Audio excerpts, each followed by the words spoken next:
Diabetes क्या है और इसकी टाइप्स क्या है? 10 मिनट का स्ट्रेस जो एक बंदा फील कर रहा है वो इसी तरह है जिस तरह उसने शुगर या ब्लड प्रेशर बढ़ाने के लिए कोई चीज 1 महीना खाई है। शुगर जो है वो चीनी से ही नहीं होती, और भी बहुत सारी चीजें हैं शुगर करने के लिए। शुगर होने के लिए आपकी बेली फैट ही बहुत होती है। शुगर आपके बाकी ऑर्गन्स को भी इफेक्ट करती है। Sugar will not spare to any organ of your body. पैदा होने के बिल्कुल साथ भी इसकी सिम्टम आ सकती हैं। इसका पेशेंट जो है आपको ये 15 ईयर में भी मिल सकता है। फादर को भी बच्चे के है डायबिटीज, इसकी वजह से ही आपके बच्चे में डायबिटीज हो सकती है। दोनों को अगर टाइप 1 डायबिटीज है, ऑब्वियसली डायबिटीज क्या है? टाइप 1, टाइप 2 डायबिटीज के बारे में तो सब जानते हैं, लेकिन क्या इसके अलावा भी किसी किस्म की डायबिटीज है जो आपकी बॉडी को इफेक्ट करती है? अक्सर घर बैठे आप लोगों की शुगर लो हो जाती है, लेकिन इस सिचुएशन में आपको हॉस्पिटल जाने से पहले क्या करना चाहिए, क्या ये आप जानते हैं? क्या शुगर होने की वजह सिर्फ चीनी ही है या इसके अलावा और भी किसी किस्म के एनवायरमेंटल फैक्टर्स हैं? तो ये सब और बहुत कुछ जानने के लिए आज हमारे साथ मौजूद है डॉक्टर जुनैद सरफराज। अगर आपके घर में किसी को भी डायबिटीज है तो ये पॉडकास्ट सिर्फ और सिर्फ आपके लिए है, तो इस पॉडकास्ट को एंड तक क्लास में देखें। डायबिटीज क्या है और इसकी टाइप्स क्या है? ज़ियापीतस भी लोग इसको कहते हैं, शुगर भी कहते हैं, हम मेडिकल टर्म्स में इसको डायबिटीज़ भी कहते हैं। ये सारे एक ही बीमारी के नाम हैं। तो इसकी मुख्तलिफ जो इकसाम है, टाइप 1 डायबिटीज़ है, टाइप 2 डायबिटीज़ है, कुछ मोडी के नाम से है, मेच्योरिटी ऑनसेट डायबिटीज़ ऑफ यंगहुड कहते हैं इसको, और उसके अलावा 4th नंबर पे जेस्टेशनल डायबिटीज़ सबसे इम्पोर्टेंट है। इसमें फिर डिफरेंट चीज़ें आ जाती हैं कि उनकी एज डिफरेंट है, कब वो स्टार्ट होती है, और ओबेसिटी का किससे ताल्लुक़ है, प्रेगनेंसी का किससे ताल्लुक़ है। मेजर जो इसकी टाइप्स हैं ये 4 टाइप्स होती हैं। तो मुझे ये बताएं कि इसके सिम्टम्स क्या हैं, कि अगर आम इंसान अगर उसे नहीं अभी तक पता है कि कोई उसके बॉडी के अंदर कोई चेंज आ चुका है, कोई डिजीज़ बन चुकी है, वो शुगर से गुजर है, तो उससे कैसे पता चल सकता है कि भाई अगर ये सिम्टम्स आपकी बॉडी में आपको नज़र आ रही हैं तो आप एक दफ़ा टेस्ट करवा लें और आपको पता चल जाए कि कहीं आपको डायबिटीज़ तो नहीं हो गई? अच्छा, ये बहुत ही इम्पोर्टेंट आपका सवाल था। इसके अंदर मैं आप ये इजाफ़ा करना चाहूँगा कि अक्सर हमारे पास एमरजेंसीज़ के अंदर पेशेंट जो हैं वो प्रेजेंट करते हैं कोमा के साथ। तो जब हम उनकी थोड़ी इन्वेस्टिगेशंस करते हैं, पता चलता है कि उनको डायबिटीज़ चल रही थी, उन्होंने इस चीज़ पे कोई पे हीड नहीं किया और अब उसकी कॉम्प्लिकेशन के साथ प्रेजेंट किए हैं। अच्छा। अब मैं आपके सवाल की तरफ आता हूँ कि इसके अंदर पोलीयूरिया मतलब यूरिन का बहुत ज़्यादा आना, प्यास का बहुत ज़्यादा लगना, भूख का बहुत ज़्यादा लगना, एकदम से आपका वेट लॉस हो जाना, और एकदम से आपके और बॉडी के मेटाबॉलिक चेंजेस की वजह से आपका स्टमक डिस्टर्ब होना, दिल की कोई पेचीदगी आ जाना, ये सारी वो चीज़ें हैं जो कि इसकी सिम्टम आ सकती हैं डायबिटीज़ की। खुदारा जितने भी लोग, बेशक वो यंग, ये ज़रूरी नहीं है कि ये बड़े लोगों की बीमारी है, आप 50 क्रॉस करेंगे। ये हमारी सोसाइटी का अलमिया है कि वो कहते हैं कि हमने 40-50 तो जीना है, उसके बाद बीमारियों को भी डील कर लेंगे। लेकिन अनफॉर्चुनेटली अब जो पेशेंट्स आ रहे हैं उनके अंदर बीमारियां बड़ी प्रोग्रेसिव नेचर में आगे जा रही हैं। अब जिस तरह टाइप 1 डायबिटीज़ है, इसका पेशेंट जो है आपको ये 15 ईयर में भी मिल सकता है, ये 10 ईयर में भी मिल सकता है। ये पैदा होने के बिल्कुल साथ भी इसकी सिम्टम आ सकती हैं।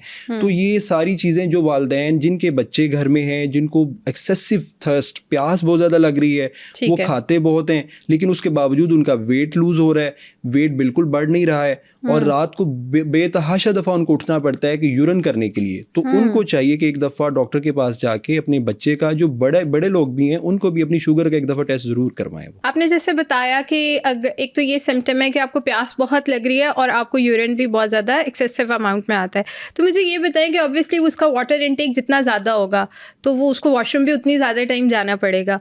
तो इसके अलावा कोई ऐसी सिम्टम है जो थोड़ी वियर्ड हो, जो मतलब हर इंसान को ना होती हो, लेकिन अगर उसकी बॉडी में वो चेंज आ जाए तो उससे क्लिक कर जाए, उसका माइंड स्ट्राइक कर जाए कि नहीं ये खतरे वाली चीज़ है, इससे हो सकता है मेरी बॉडी में कोई डिजीज़? जब आपने पानी ज़्यादा लेना है तो आपको यूरिन अल्टीमेटली ज़्यादा आना है। ये एक हेल्दी एक्टिविटी है जो कि डॉक्टर रिकमेंड भी करते हैं कि आप पानी का इस्तेमाल ज़्यादा करें ताकि किडनी की फिल्ट्रेशन बढ़े। लेकिन जिस बंदे ने पानी का इस्तेमाल ही नहीं किया लेकिन फिर भी उसको 7 to 8 टाइम्स या 5 to 6 टाइम्स पर नाइट या पर डे उसको यूरिन आ रहा है, इसका मतलब वो डिहाइड्रेशन में जाएगा। जब वो डिहाइड्रेशन में जाएगा तो स्वेट डिहाइड्रेशन, आप अंदाज़ा लगा लें, जब डायरिया होता है आपको 10 स्टूल एक दिन में अगर आ जाएं तो आपकी क्या सूरत हाल होती है, डिजीनेस होती है, सर दर्द होती है, लेथार्जी होती है, पूरे जिस्म के पट्टे दर्द होते हैं। तो अगर पॉलीयूरिया, ज़्यादा यूरिन आने के साथ आपको वीकनेस महसूस हो रही है लेकिन आपका इनटेक नहीं है फिर भी यूरिन आ रहा है, तो ये एक बड़ी अलार्मिंग सिम्टम होती है। इन सिचुएशन में पेशेंट को ज़रूर तवज्जो देनी चाहिए कि ये शुगर हो सकती है। 30 तक या 35 तक आपकी बॉडी में ऐसा कोई सिम्टम नहीं आया, आप बड़ा एक नॉर्मल लाइफस्टाइल गुजार रहे हैं, उसके बाद क्या आपको एक दफ़ा अपनी ये चीज़ टेस्ट करवानी चाहिए कि आपकी बॉडी में कोई प्रॉब्लम तो नहीं आ गया, कोई डिजीज़ तो नहीं बन गई, कहीं आप शुगर या ब्लड प्रेशर जैसे मर्ज से तो नहीं गुजरे? जितनी भी पॉपुलेशन है जब वो 25 ईयर को टच करते हैं विदाउट एनी सिम्टम, कुछ भी नहीं है उनको, लेकिन उनको अपनी बॉडी की प्रोफाइलिंग या जब भी वो शादी करने लगते हैं और उनको अपनी बॉडी के एक दफ़ा सारे टेस्ट ज़रूर कराने चाहिए। डायबिटीज़ जो टाइप 1 है उसकी भी यही सिचुएशन है, क्योंकि शुरू के अंदर थोड़ा सा बॉडी के जो बीटा सेल हैं पेंक्रियाज के, उसमें रिजर्व होता है इंसुलिन का, लेकिन वो जब तक रिजर्व चलता रहता है, ये आप समझ लें कि एक फैक्ट्री आपके जिस्म में अल्लाह ताला ने बनाई हुई है, उससे इंसुलिन प्रोड्यूस होती है। जब टाइप 1 का जो बच्चा है उसके अंदर अब डिपेंड करता है कि जब वो पैदा हुआ है बिल्कुल बीटा सेल उसके इंसुलिन नहीं बना रहे, 30% बना रहे हैं या उसका 10% बना रहे हैं। अब जो बच्चा बिल्कुल नहीं बना रहे उसकी सिम्टम आपको 3 मंथ्स में आ जाएंगी, 1 मंथ में आ जाएंगी, 6 महीनों में आ जाएंगी, उसकी सिम्टम सामने आ जाएंगी। जिसका 30% रिजर्व होगा वो चलेगा, उसका इंसुलिन का रिजर्व चल रहा है, वो सिम्टम आपके पास अगर 10 साल में आती हैं, इट डजंट मीन कि उसको बीमारी नहीं है। तो इसका मतलब है कि उसकी बॉडी तो उसको कंपनसेट कर रही है, लेकिन उस कंपनसेशन के दौरान उसके ऑर्गन्स डैमेज हो रहे होते हैं। तो इस ऑर्गन डैमेज को ही हम लोगों ने बचाना है। मैं हर पेशेंट को ये कहता हूँ कि early detection is equal to complete prevention and curation. तो आपने उसकी तरफ जाना है कि जितनी जल्दी आपकी बीमारी पकड़ी जाएगी उतनी ही जल्दी आप चीज़ से बाहर आ सकते हैं। अच्छा, एक हमारी सोसाइटी का बड़ा अलमिया है जी, वो किसी उनकी बॉडी किसी चेंज से गुजर भी होते हैं ना, तो वो खुद से ही कह रहे थे नहीं सानू की कुछ भी नहीं होने में ऐ करना है तो ठीक हो जाना है। मतलब वो टेस्टिंग की तरफ नहीं जाते, वो डॉक्टर्स के पास जल्दी नहीं जाते कि भाई उनको जल्दी उस चीज़ का पता चल जाए। और अगर पता चल भी गया है, लाइक अगर इन केस कुछ पेशेंट्स को ये पता चल गया कि वो डायबिटिक है, उन्हें थोड़ा परहेज़ करना है, तो वो फिर भी उस चीज़ की तरफ नहीं आते, वो मीठा नहीं छोड़ते, वो इन चीज़ों से परहेज़ नहीं करते। तो उनके लिए फिर क्या कहना चाहेंगे? अच्छा, हमारी सोसाइटी के अंदर बहुत मिथ्स हैं, हम इस प्लेटफॉर्म से हमने उन मिथ्स को भी डील करना है। बिल्कुल। सबसे पहली मिथ ये है कि लोग कहते हैं कि चीनी खाएंगे तो शुगर हो जाएगी। हाँ, इस तरह के भी लोग हैं। कुछ लोगों को शुगर हो जाती है, वो फिर किसी पीर से या किसी आमिल से चीनी ही दम करा के खा रहे हैं। अच्छा। वो कहते हैं जी बाबा जी ने इसके ऊपर फूंक मारी है और ये इस चीनी में शफा है। मेरा ना किसी बाबे से कोई ताल्लुक है, ना किसी और बंदे के मैं अगेंस्ट हूँ, ना ही मैं कोई इस तरह की चीज़ कह रहा हूँ। ना मैं सिंपल इतना कहना चाहता हूँ, मेडिकल साइंस ये कहती है कि चीनी जो है वो शुगर बढ़ाती है। मुझे तो इतना पता है, as a medical student, as a doctor मैं इतना कह सकता हूँ। खुदारा ऐसे लोग जो किसी भी बंदे के पास जा रहे हैं और उनको चीनी या गुड़ दम करके दे रहे हैं कि ये खाएं और आपकी शुगर ख़त्म हो जाएगी, वो कहते हैं जी आग को मिटाती है, पानी इस तरह का कोई वो फार्मूला उनका है। आई डोंट नो कि खुदारा ऐसे लोगों से बचें। आपने बड़ी इंपॉर्टेंट बात की है कि जिनको हो गई वो अवेयर भी हैं अपनी बीमारी से, लेकिन वो उन चीज़ों से रुक नहीं पा रहे हैं। उन लोगों के लिए मैं इसकी पेचीदियाँ ही बता सकता हूँ कि इसकी अगर शुगर एक दफ़ा हो गई है तो आपने अपना 3 मंथ्स के बाद या 6 मंथ्स के बाद HbA1c लेवल, जो कि सबको पता है कि शुगर का एक 3 मंथली टेस्ट होता है, वो आपने करवाना है। अगर उसके अंदर आपकी शुगर कंट्रोल्ड है तो दैट्स गुड। जो आप मेडिसिन ले रहे हैं, जो लाइफस्टाइल को जिस तरह भी आप कंट्रोल कर रहे हैं, वो आपका कारामद है आपके लिए। लेकिन अगर वो नहीं हो रहा और आप शुगर भी ले रहे हैं तो इसका मतलब है कि आप अपने साथ एक सुसाइडल अटेम्प्ट कर रहे हैं। मैं इससे बड़ा कोई वर्ड नहीं कहूँगा। इट्स द सेम थिंग कि आप किसी को जहर दें और पानी में मिलाएं और उसे कहें कि इसमें मैंने शिज़ान या किसी बोतल में जूस में जहर मिला दिया है, वो कहे जी मुझे प्यास तो लगी है, मैंने जूस पीना है, लेकिन जहर की खैर है। इट्स लाइक द सेम कि आपको शुगर है और आप फिर उसकी चीनी या दूसरी मशरूबात जिसके अंदर ग्लूकोज वाफर मिकदार में मौजूद होता है वो भी इस्तेमाल कर रहे हैं, तो इट्स इक्वल टू सुसाइड। तो खुदारा इन चीज़ों से परहेज़ करें बाकी अल्लाह ताला आसानी करने वाले हैं। चीज़ें जो है ना, आपकी परहेज़ जितना ज़रूरी है शुगर के अंदर, इतनी मेडिसिन भी ज़रूरी नहीं है। कितना बड़ा मैसेज आया हमारी आवाम के लिए कि वो मेडिसिन पे आ जाते हैं, वो इंसुलिन पे आ जाते हैं, लेकिन मीठा नहीं छोड़ पाते। वो कहते हैं जी मीठा हमें खिला दो, हमें क्रेविंग होती है, हम क्या करें, हमसे छोड़ा नहीं जाता। लेकिन मेडिकेशन बढ़ा लेते हैं, इंसुलिन बढ़ा लेते हैं, उसकी हाइपोटेंसी कर लेते हैं इंसुलिन, लेकिन वो मीठा नहीं छोड़ पाते। अच्छा, मैं बिल्कुल, मेरा जब MBBS का इख्तिताम था तो मेरी ज़िंदगी की जो फ़र्स्ट जॉब प्राइवेट में, मैं एक जगह जॉब कर रहा था, तो मेरे पास यंग पेशेंट था 42 ईयर ओल्ड, तो उसको डायबिटीज़ की सारी सिम्टम्स थी। तो मैंने उसके कुछ टेस्ट करवाए, तो ही वॉज़ वेल एजुकेटेड। तो जब वो वापस टेस्ट लेके आया तो उसके अंदर उसका HbA1c रेज था, उसको डायबिटीज़ थी। तो जब मैंने उसको कहा कि देयर इज़ एन ऑप्शन, जब भी मेरे पास कोई पेशेंट कांटेक्ट में आता है तो हम उसको दवाइयों के अलावा भी कंप्लीट पैकेज होता है। अच्छा, ये नहीं होता कि आप डॉक्टर के पास आ गए हैं, डॉक्टर का काम सिर्फ दवाई लिखना है। डॉक्टर आपको एक कंप्लीट रेमेडी बताता है, कंप्लीट प्लान देता है कि इस बीमारी से आपने बाहर कैसे निकलना है। अगर आपको कोई बीमारी हुई है तो उसके आउटकम आपकी फैमिली तक होते हैं, आपके इर्द गिर्द होते हैं, तो उस सारे को डील करना एक डॉक्टर की जिम्मेदारी होती है। तो अगर वो मेरे पास पेशेंट वापस आता है तो कहते डायबिटीज़ है, मैंने उसे कहा कि ये आपकी अर्ली जो मेडिसिन हम स्टार्ट करवाएंगे ये है, और साथ आपको थोड़ी सी एक्सरसाइज करनी है, और आपको वॉक का मामूल बनाना है, और थोड़ा सा वेट लूज़ करना है। 5 to 7 kg आप लूज़ करेंगे, आपकी मेडिसिन भी हम बहुत कम कर देंगे। तो उस बंदे का अगला ही क्वेश्चन था कि मेरे पास टाइम नहीं है, आप मेरी डबल डोज कर दें, तो एक्सरसाइज का टाइम मेरे पास नहीं है। तो ये प्रेफरेंस जब आपकी अपनी हेल्थ के बारे में होगी तो चीज़ें आपके लिए कभी भी फेवरेबल नहीं होगी। तो सबसे इम्पोर्टेंट जो चीज़ होगी आपके लिए वो सेल्फ डिटर्मिनेशन है कि आपने करना क्या है, कंसिस्टेंसी है। जब आप एक बीमारी के अगेंस्ट, ये एक वॉर है, अगर आपने इसको विल पावर आप में स्ट्रांग है, आप एक बीमारी को भी उसी तरह डील करें जिस तरह एक एनिमी को डील करते हैं। चीनी तो आप कह रहे हैं कि ऑब्वियसली शुगर बढ़ाती है, लेकिन अब आई डोंट नो ये मिथ है कि रियलिटी, आप मुझे बताएं कि हम लोग शक्कर का इस्तेमाल कर लेते हैं, हम लोग घरों में गुड़ का इस्तेमाल कर लेते हैं। नहीं जी, हम ब्राउन शुगर यूज़ कर रहे हैं, हम शक्कर यूज़ कर रहे हैं, इससे हमारी जो है डाइट में भी अच्छा रहता है और इससे शुगर का भी कोई ख़तरा नहीं है। अच्छा, इस आपका जो सवाल बड़ा वो मासूमाना सा सवाल है। आप ये देखें कि शक्कर, गुड़, चीनी, ये सारी चीज़ें कहाँ से आ रही हैं? ये सारी शुगर केन से आ रही हैं, गन्ना जिसको हम बोलते हैं आम लोगों के लिए। ठीक है, मैंने फॉर्चुनेटली विज़िट किया हुआ है जिस तरह ये प्रोसेस्ड होती हैं इनकी फैक्ट्रीज़ में। अब आम बंदा जो एक मज़दूर भी है जो गन्ने की फैक्ट्री में काम करता है, और उसको भी पता है कि मेन प्रोडक्ट गन्ना है, इससे सारी चीज़ें बन रही हैं आपके इर्द गिर्द। शुगर हो गई, शक्कर हो गया, चीनी, जब सब कुछ उसी से बन रहा है, तो अगर वो शाम को घर आके कहता है कि चीनी नहीं खानी, शक्कर खाना है, तो आप खुद देख लें कि उसमें क्वांटिटी में फ़र्क हो सकता है, परसेंटेज में ग्लूकोज़ की कम ज़्यादा हो सकती है, लेकिन उसके अंदर है ग्लूकोज़ और शुगर ही है। वो आप किसी भी मिकदार में लेंगे, बल्कि गुड़ और शक्कर ज़्यादा नुकसानदेह हैं क्योंकि वो उसकी प्यूरीफाइड फॉर्म है। वो तो पहले गुड़ बनता है, शक्कर बनती है, उसके बाद चीनी बनती है ना।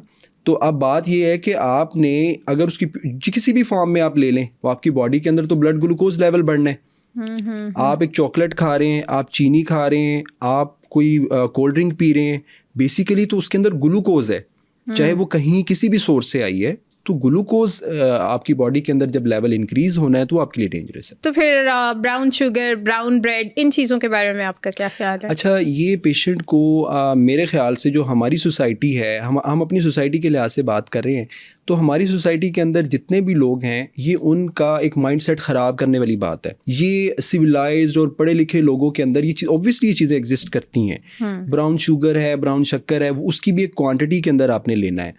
तो मेरी फैमिली के अंदर ही पेशेंट हैं, जब आपको उनको इस तरह की चीज़ें एडवाइस करते हैं तो वो उसी ब्राउन ब्रेड के ऊपर जैम लगा के खा रहे होते हैं। अब मैं बेसिकली आपका कॉन्सेप्ट वही होना चाहिए कि आप शुगर को अपने अंदर किस फॉर्म में लेके जा रहे हैं। अब जो ग्लूकोज है, बेसिकली इसकी डिफरेंट फॉर्म्स होती हैं, फ्रुक्टोज है, सुक्रोज है, ग्लूकोज है, ये सारी डिफरेंट इसकी फॉर्म्स हैं जो बॉडी के अंदर जाके कन्वर्ट होती हैं। तो हमारी जो ब्राउन शुगर है ये पेशेंट किसी हद तक इस्तेमाल कर सकते हैं, लेकिन इसको भी मामूल बनाना ये मुश्किल है कि आप एक आसाइश की बजाय दूसरी आसाइश मांग रहे हैं। क्यों ना आप जिस चीज़ के एडिक्ट हुए हुए हैं उस चीज़ से थोड़ा सा छुटकारा पा के अपनी बीमारी से निजात पाएं, ये ज़्यादा ईजी है। आपकी चीज़ें कंट्रोल हो सकती हैं। लेकिन जब आप ब्राउन शुगर के आदी हो जाएंगे मीठा का जायका तो आप में है, तो जब आपकी ब्राउन शुगर कभी एंड हुई तो आपके पास ना भी हुई तो आप दूसरी शुगर ज़रूर इस्तेमाल करेंगे, मैं एक्सपीरियंस से कह रहा हूँ। टाइप 1 और टाइप 2 डायबिटीज़ क्या है, इसको ज़रा एलेबोरेट करिए। अच्छा, इसके अंदर जो है बेसिकली हमने शुरू में जिस तरह डिस्कस किया, इसकी टाइप्स होती हैं डिफरेंट। टाइप 1 डायबिटीज़ जो है इसके, ये आप ये याद रखें कि 1 पहले आता है तो ये जल्दी आ जाती है। अच्छा, ये आम पब्लिक के लिए टाइप 1 डायबिटीज़ मतलब उसकी पहली किस्म जो है वो जल्दी, मतलब ये है कि वो जल्दी एज जो है 25, 20, 15 पैदा होते ही उसमें होता है। ये बेसिकली ज़ियाबीतस या डायबिटीज़ जो है ये आपके लबलबे की बीमारी है, जिसको हम मेडिकल टर्म्स में पेंक्रियाज बोलते हैं। उसके अंदर बीटा सेल्स होते हैं, उनका काम होता है इंसुलिन बनाना। जब वो इंसुलिन बिल्कुल नहीं बना रही हैं तो इसको हम टाइप 1 डायबिटीज़ बोलते हैं। इसका मतलब ये है कि बच्चा जब पैदा हुआ उसके जो लबलबा था वो किसी वजह से उसके जो बीटा सेल है वो इंजर्ड हैं, वो बना नहीं पा रहे हैं इंसुलिन, इसको हम टाइप 1 कहेंगे। टाइप 2 का मतलब है कि एक बच्चा सही पैदा हुआ, वो 30 साल 40 साल 50 साल को पहुंचा, उसने अपनी कुछ जेनेटिक फैक्टर्स भी हो सकते हैं लेकिन उसने अपनी लाइफ मॉडिफिकेशंस ऐसी की, वेट गेन हो गया और उसके बाद ये हुआ कि उन सारे इन्वायरमेंटल फैक्टर्स की वजह से उसके जो बीटा सेल हैं वो एज्ड हो गए हैं, वो ख़राब होना शुरू हो गए हैं, वेयर्ड ऑफ हो गए हैं। अब उनकी जो इंसुलिन पैदा करने की कैपेसिटी है वो कम होती जा रही है। जब वो कम होती है तो इसको हम टाइप 2 डायबिटीज़ बोलते हैं। तो अल्टीमेटली ऐसे पेशेंट भी हमारे पास आते हैं जो टाइप 2 डायबिटीज़ के हैं, जिनका बीटा सेल रिजर्व बिल्कुल ख़त्म हो चुका होता है। और जो थर्ड टाइप इसके अंदर आती है वो जेस्टेशनल डायबिटीज़ का मैं जिक्र करना चाहूँगा ज़रूर। जी। जिस तरह हमारी ख़वातीन है प्रेगनेंसी के अंदर, प्रेगनेंसी जब होती है तो ऑब्वियसली एक स्ट्रेसफुल इवेंट होता है। 9 मंथ्स जो है स्ट्रेस में पेशेंट, हार्मोनल इम्बैलेंस होता है, पूरी बॉडी जो है आपकी एक स्ट्रेस फील कर रही है। उसके अंदर आपका जो लबलबा है वो भी उसकी जद में आता है।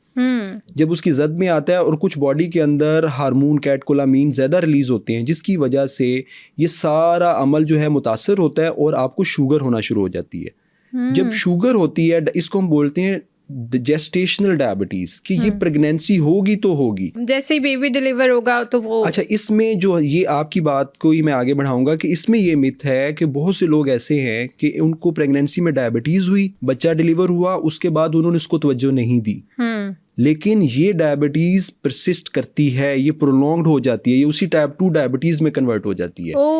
अगर आप इसको स्ट्रिक्टली कंट्रोल करेंगे तो ये रिवर्स भी हो जाती है। हमने पेशेंट्स में देखा है कि ये अगर आप प्रेगनेंसी के बाद ऑब्वियसली वेट गेन हुआ होता है, आप थोड़ा वेट लूज नेचुरली भी होता है, आपने खुद भी किया, अगर वेट लूज किया, अपनी डाइट्स को कंट्रोल किया, तो ये डायबिटीज़ जो टाइप 2 डायबिटीज़ उसको प्रेगनेंसी में हुई थी, ये रिवर्स भी हो सकती है। लेकिन ये वाला पेशेंट जिसको डायबिटीज़ हो गई प्रेगनेंसी में, वो एट रिस्क होगा सेकंड प्रेगनेंसी में दोबारा डायबिटीज़ होने के। तो मेरी फैमिली में ही एक पेशेंट है जिनको pregnancy induced diabetes type 2 diabetes इस वक्त उसकी मेडिकेशन और इंसुलिन पे चल रही हैं, वो उसकी परसिस्टेंट डायबिटीज़ में कन्वर्ट होगी। मुझे ये बताइएगा कि ये जो डायबिटीज़ शुगर जो हम आज जिस पे बात कर रहे हैं, तो ये क्या जेनेटिकली ही आपकी बॉडी में आती है कि इन्वायरमेंटल फैक्टर्स भी इसमें इन्वॉल्व होते हैं? इसको एसोसिएट करना चाहूँगा अपने पीछे जो हम लोगों ने पब्लिक के लिए एक्सप्लेन किया है। टाइप 1 डायबिटीज़ जो है ये टोटली जेनेटिक है, इसके अंदर इन्वायरमेंट का कोई रोल नहीं है। क्योंकि ये जब बच्चा पैदा होता है तो वो अपने साथ ही इंसुलिन का रिजर्व लेके आता है। अब अगर तो बच्चे के माँ के पेट के अंदर ही उसके लबलबे में कोई मसला है या लबलबा अपना काम नहीं कर रहा, तो इसको हम कहेंगे जेनेटिकली इंड्यूस्ड टाइप 1 डायबिटीज़। और जो टाइप 2 डायबिटीज़ है इसमें इन्वायरमेंट का बहुत रोल है। इन्वायरमेंटल फैक्टर से सबसे इम्पोर्टेंट चीज़ है सीडेंटरी लाइफस्टाइल। ठीक है कि आप ऑफिस में काम करते हैं, आप कोई भी काम करते हैं, आपकी बैठने की आदत है, आप खाते हैं, आप बैठ जाते हैं, जंक फूड खाते हैं, आप लिपिड ज़्यादा ले रहे हैं, आप कार्बोहाइड्रेट कम ले रहे हैं, आपका ये लाइफस्टाइल है कि आप कोई काम नहीं करते हैं, सोते हैं, रूटीन उल्टी की हुई है, तो इन सारी चीज़ों से क्या होता है, वेट गेन होता है। बिल्कुल और ये अपने जहन से मैं सारी ऑडियंस को कहना चाहूँगा, ये जहन से निकाल दें। वेट गेन का मतलब ये नहीं होता कि आप मोटे नज़र आएँ। वेट गेन का मतलब शुगर होने के लिए आपकी बेली फैट ही बहुत होती है। हमारे पास बिल्कुल लीन पेशेंट भी हैं जो टाइप 2 डायबिटीज़ में गए हैं, लेकिन वो ओबीस हैं, वेस्ट टू हिप रेशो, ठीक है। तो उनकी जो थाइज हैं और पेट हैं, यहाँ पे फैट फर्स्ट ऑफ ऑल यहाँ एक्यूमुलेट होती है। जब यहाँ फैट एक्यूमुलेट हुई तो उससे ऑब्वियसली उनकी रेजिस्टेंस जो है, होता क्या है, जब इंसुलिन लबलबे से निकलती है, इंसुलिन जब लबलबे से निकलती है, इसने शुगर को कम करना होता है उसके लेवल को। जब आपकी फ़ैट बढ़ती है, जब फ़ैट बढ़ती है, मैं पब्लिक के लिए आम अल्फाज में ये समझाना चाहूँगा, जो फ़ैट है, फ़ैट रेजिस्टेंस क्रिएट करती है इंसुलिन को काम करने से। आप कहें कि एक कमरा है जिनको हम सेल्स बोलते हैं, उसके अंदर जाके इंसुलिन ने काम करना है, तो फ़ैट उसके दरवाजे पे खड़ी हो जाती है, वो इंसुलिन को अंदर नहीं आने देगी। तो इसलिए हम इसको अपनी टर्म्स में बोलते हैं इंसुलिन रेजिस्टेंस। तो आम पब्लिक के लिए ये है कि इंसुलिन जब उस सेल के अंदर एंटर नहीं होगी, तो वो जो अंदर ग्लूकोज जमा हुई है, जिस तरह हमने पीछे भी बताया है, तो वो किस तरह मेटाबोलाइज होकर जिस्म से निकलेगी। तो इंसुलिन रेजिस्टेंस जितनी फैट होगी उसको मल्टीप्लाई करते जाएं, आपकी रेजिस्टेंस बढ़ती जाएगी। तो इसको कंक्लूड ऐसे करूंगा कि जो इसमें भी टाइप 2 डायबिटीज़ में भी जेनेटिक्स का रोल है। अगर किसी के पेरेंट्स को, ग्रैंड पेरेंट्स को डायबिटीज़ है, तो उनमें चांसेस होते हैं कि उनके बच्चों में ये चीज़ कन्वर्ट हो। लेकिन ये है कि 80 to 90% जो है इन्वायरमेंटल फैक्टर टाइप 2 डायबिटीज़ को अफेक्ट करते हैं, और जो टाइप 1 डायबिटीज़ है वो टोटली जेनेटिकली इंड्यूस्ड होती है। शुगर के बारे में भी ये कहा जाता है कि अगर शुगर हो गई है ना, तो वो आपके जिस्म को खोर देती है, आपका जिस्म आहिस्ता आहिस्ता ख़त्म हो रहा होता है। मतलब ये सिर्फ एक शुगर आपके बाकी ऑर्गन्स को भी इफ़ेक्ट करती है। तो इसके बाद के ख़तरात क्या होते हैं, और कौन कौन से हमारे ऑर्गन्स जो है वो इससे इफ़ेक्ट हो सकता है? अच्छा, मैं बड़ा बेताबी से इस सवाल का आपसे एक्सपेक्ट कर रहा था कि आप इसकी पेचीदगियाँ ज़रूर पूछेंगी।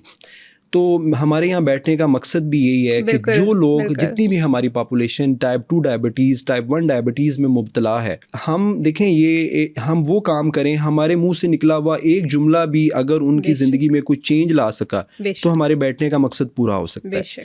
तो अब इसमें सबसे इम्पोर्टेंट चीज़ जो आप लोगों से मैं शेयर करना चाहूँगा कि टाइप 1 डायबिटीज़, टाइप 2 डायबिटीज़, ये दोनों जब शुगर हो गई है तो रिस्ट्रिक्शन सेम होंगी। ये नहीं डिफरेंस है कि ये टाइप 1 है तो इसमें कुछ और आपने चेंज करना है।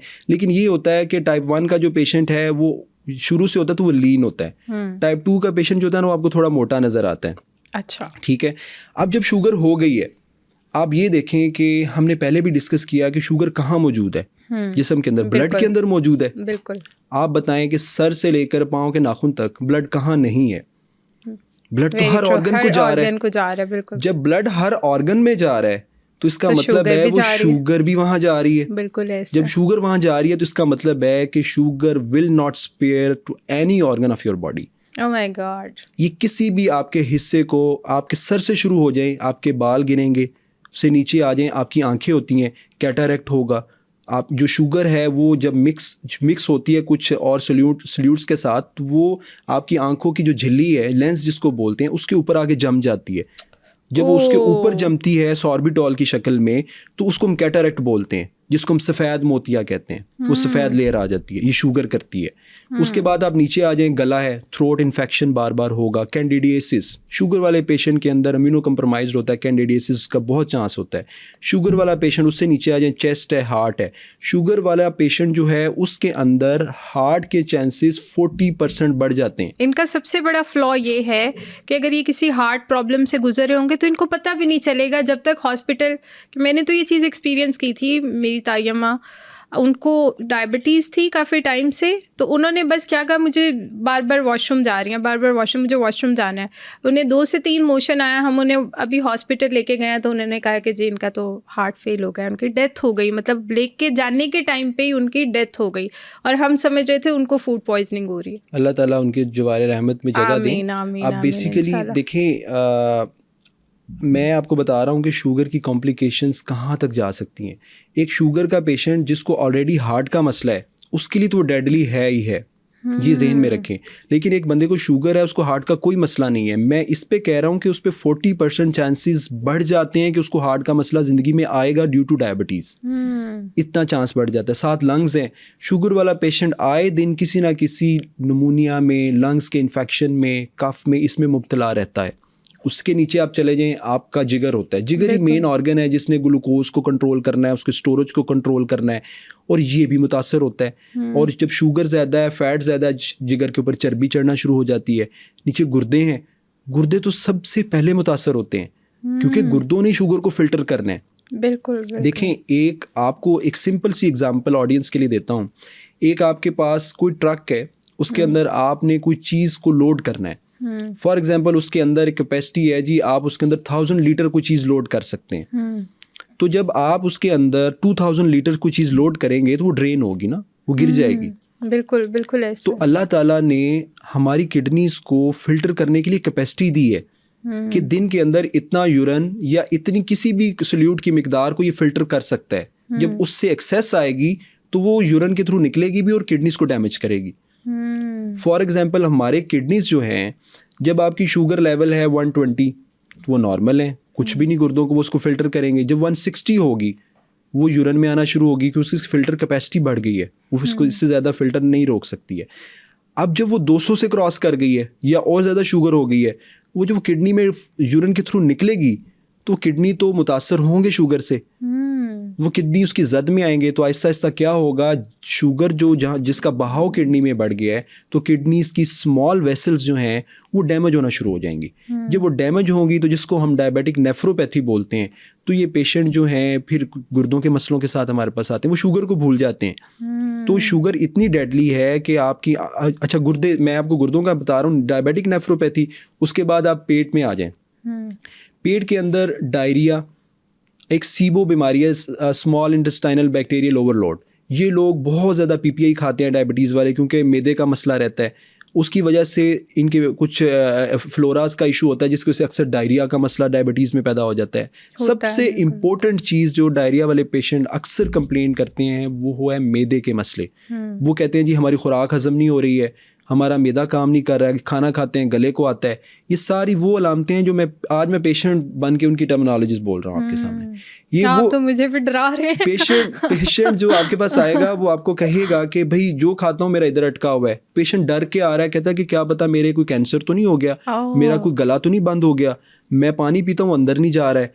तो जब उससे पहला क्वेश्चन किया जाता है वो डायबिटीज़ तो नहीं है, वो कहता है जी 15 साल से है, उसकी दवाई ले रहे हो? डॉक्टर साहब वो एक पीर हैगा सी तो उहदे कोल गोली लई सी ते उन्हें कहा सी एक ही गोली लेनी तो ठीक हो जाएगा। तो ऐसे लोगों पे फिर हम लोगों को बहुत ज़्यादा तरस भी आता है कि अवेयरनेस की वजह से या कोई फाइनेंशियल इश्यूज़ की वजह से क्या वजह है जिसकी वजह से वो हेल्थ केयर फैसिलिटीज़ में नहीं पहुंच पाए। तो उसके बाद डायबिटिक गैस्ट्रोपैथी इसको बोलते हैं। तो आपका स्टमक जो है डायबिटीज से इतना मुतासर होता है कि जब आप खाना खाते हैं स्टमक अपनी हरकत करना छोड़ देता है। तो खाना उसमें जो उसने खाना 30 मिनट में हजम करना था अब वो 1 घंटा 30 मिनट में कर रहा है। तो जब वो ज़्यादा देर स्टमक में पड़ा रहेगा तो आपका स्टमक आपको प्रॉब्लम्स क्रिएट करेगा। उससे आप नीचे चले जाएं, आपके जितने भी टांगों के न्यूरॉन्स हैं, कमर के न्यूरॉन्स हैं, हराम मगज़ के पट्टे हैं, ये उसको डैमेज करता है, जिसको हम न्यूरोपैथी बोलते हैं। डायबिटीज़ उसको मुतासर करती है, मसाने को बहुत ज़्यादा मुतासर करती है। आपने अक्सर देखा होगा डायबिटीज़ वाले पेशेंट में, मैंने शुरू में बताया तो यूरिन बहुत आता है। वो होता है उसकी ऑस्मोटिक कुछ कॉजेज़ हैं कि जब आपकी शुगर लेवल ब्लड में बढ़ना है तो वो उसको आपकी बाकी पानी को आर्टरी से, वेसल से, कैपिलरी से निकाल के ड्रेन करा रही है। दूसरी यूरिन ज़्यादा आने की वजह जो होती है वो आपका मसाना इट्सेल्फ मुतासर होना शुरू हो जाता है शुगर की वजह से, ठीक है। और उसके बाद जब ये पेशेंट जो होते हैं ना आपको प्रेजेंट करेंगे, आप कहेंगे जी टांगों में बहुत दर्द है, जिस्म में बहुत दर्द है, टांगे सोई रहती हैं, पाँव सोई रहते हैं, पाँव में जलन भी होती है, टांगों में जलन रहती है। जब रात में लेटते हैं तो अक्सर ये लोग कहते हैं कि भाई हमारे मसाज कर दिया जाए या टांगों पे या पाँवों पे, ताकि हमें ज़रा नींद आ जाए, हमें सुकून मिल जाए। तो एक ये भी चीज़ इनमें होती है। इसको हम मेडिकल टर्म्स में बोलते हैं डायबिटिक न्यूरोपैथी। ये स्मॉल वेसल्स के डैमेज होने की वजह से होती है। अब इनमें इसी से मैं बात बढ़ाना चाहूँगा कि इन पेशेंट में एक बहुत इंपॉर्टेंट कॉम्प्लिकेशन जो हमारे पास आती है, शुगर वाले पेशेंट के अगर वो कंट्रोल नहीं है, उसके पाँव सोए रहेंगे, नम होंगे उसके पाँव, उसको आप उन फिंगर से टच करेंगे उसको फील नहीं होगा, ठीक है। अब ये वाले पेशेंट सर्दियों के अंदर ख़ास तौर पे इन लोगों को एहतियात करनी होगी, इन्होंने पाँव हीटर नहीं सेकने। अच्छा, इन्होंने हीटर के सामने या किसी और चीज़ के सामने अपने पाँव को नहीं रखना। इसकी रीज़न ये है कि मैं अगर हीट ले रहा हूँ तो मुझे उसकी ख़ास इंटेंसिटी, मेरा जब थ्रेशोल्ड लेवल अचीव होगा मैं हाथ को पीछे कर लूँगा। लेकिन इनकी पेन की, वाइब्रेशन की, टेम्परेचर सेंसेशंस की, वो सारी सेंसेशंस कंप्रोमाइज्ड होती हैं। पेशेंट का पाँव आग के सामने भी है, हीटर के सामने, उससे पता नहीं चल रहा वो जल रहा है। हमारे पास मल्टीपल पेशेंट्स आते हैं फीट इंजरी के साथ के, वो फिर क्या होता है जब इंजरी हो गई और शुगर की वजह से ज़ख़म हील नहीं होता। और ज़ख़म हील नहीं होता, वो फिर डायबिटिक फुट में कन्वर्ट होता है। डायबिटिक फुट में जब कन्वर्ट होता है तो खुद मैंने पेशेंट देखे हुए हैं, बड़े अफसोस के साथ कहना पड़ता है, अक्सर हमें टांग भी काटनी पड़ती है लोगों की। क्यों? क्योंकि ये ज़ख़म, शुगर तो पूरे जिस्म में, मैंने आपको बताया, ब्लड हर जगह है, तो ये आहिस्ता आहिस्ता ज़ख़म ऊपर की तरफ स्प्रेड करता है।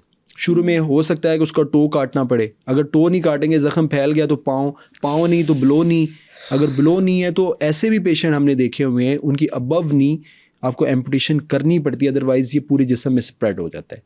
तो इसका मुद्दा एंड पे यही है लुबे लबाब कि आप जितने भी डायबिटीज़ के पेशेंट हैं, इनके अंदर डायबिटिक न्यूरोपैथी बहुत कॉमन है, जिसको आम ज़ुबान में कहें कि शुगर की ज़्यादती की वजह से आपके जो हराम मगज़ के पट्टे हैं वो मुतासर होते हैं, जिन्होंने आपकी दर्द की, टेम्परेचर की, वाइब्रेशंस की जो सेंसेशंस अल्लाह ताला ने हमें नॉर्मल दी हैं, अगर मैं ये टच कर रहा हूँ तो ये वाइब्रेट हो रहा है, तो इट्स अ ब्लेसिंग कि मुझे फ़ील हो रहा है। इन लोगों में ये फ़ील नहीं होता है, तो ये चीज़ें मुतासर होती हैं। तो खुदारा इन चीज़ों से दूर रहें, इतना ज़्यादा हीट ना लें, अपने फुट केयर बहुत ज़्यादा ख्याल रखें, क्योंकि ज़ख़म अगर हो गया तो वो बहुत जल्द ठीक नहीं होगा। अगर कहीं किसी पेशेंट को ज़ख़म है तो वो जल्द से जल्द किसी अपने डॉक्टर, किसी मुआलिज के पास, जिसके पास भी वो जाता है, उसके पास जाके एक दफ़ा मशवरा ज़रूर ले और शुगर लेवल को कंट्रोल ज़रूर करे। ठीक है, और इसको कितने टाइम के बाद मॉनिटर करवा लेना चाहिए? बेसिकली जो लोग तो अपनी मेडिसिन के साथ कंप्लाइंट हैं, जो तो रेगुलर फॉलोअप पे रहते हैं, डॉक्टर के साथ इन टच रहते हैं, अपनी शुगर की दवाइयाँ उनकी एडजस्ट हैं, वो लोग तो अपना जो HbA1c लेवल है एवरी 6 मंथ्स या एवरी 3 मंथ्स लाजमी कराएंगे। ठीक है, कि उनका वो शुगर लेवल जो है वो कंट्रोल है या नहीं है। और घर के अंदर इतनी ईज़ हो गई है, मेडिकल में इतनी एडवांसमेंट है, आपने बड़े अरसे से आम घर में भी ग्लूकोमीटर पड़ा होता है। ठीक है, ग्लूकोमीटर होता है। ये मैं गवर्नमेंट से भी इल्तमास करना चाहूँगा कि इस तरह की जो चीज़ें हैं, ये डायबिटीज़ के प्रोग्राम के तहत इनको बहुत सस्ता किया जाए, इतना सस्ता किया जाए कि ये 100-200 में मिल जाए, हर इंसान अफोर्ड कर सके, 100-200 में ये चीज़ मिल जाए। और इसकी स्ट्रिप्स को भी इतना सस्ता किया जाए कि ताकि वो हर जो गरीब बंदा है वो अपने घर में रख सके। मैं ये इसलिए कह रहा हूँ कि मैंने इस पंजाब की पेरिफेरी में भी काम किया हुआ है, मैंने ऐसे हॉस्पिटल्स में, BHUs में काम किया हुआ है, जहाँ को शाम के बाद इंसान भी नज़र नहीं आता, लेकिन वहाँ डॉक्टर बैठा होता है। और अब मसला ये है कि उन लोगों के पास वहाँ ये चीज़ें नहीं हैं। अगर ब्लड शुगर लेवल किसी का रात को 350 हो गया, उसको फील हो रहा है कि मेरी शुगर बढ़ी है, वो अंदाजे पे तो दवाई नहीं ले सकता, वो सुबह का वेट करता है कि सुबह हॉस्पिटल खुलेगा, मैं वहाँ जाऊँगा और मेरी शुगर चेक होगी।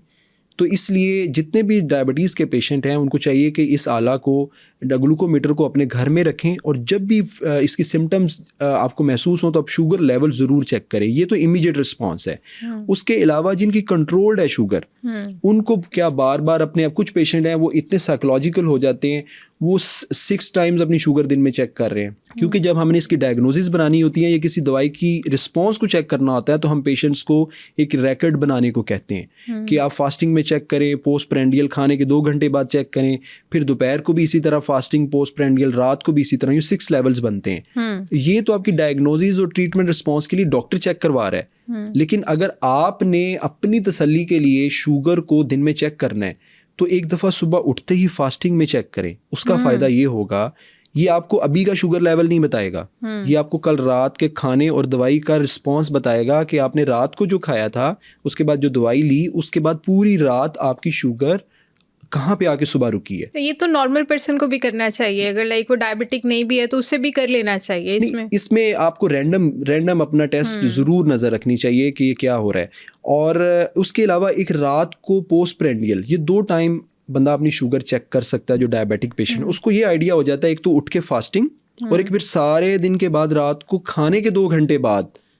और ये भी बता दूं कि फास्टिंग कितनी होनी चाहिए और खाने के 2 घंटे बाद कितनी होनी चाहिए।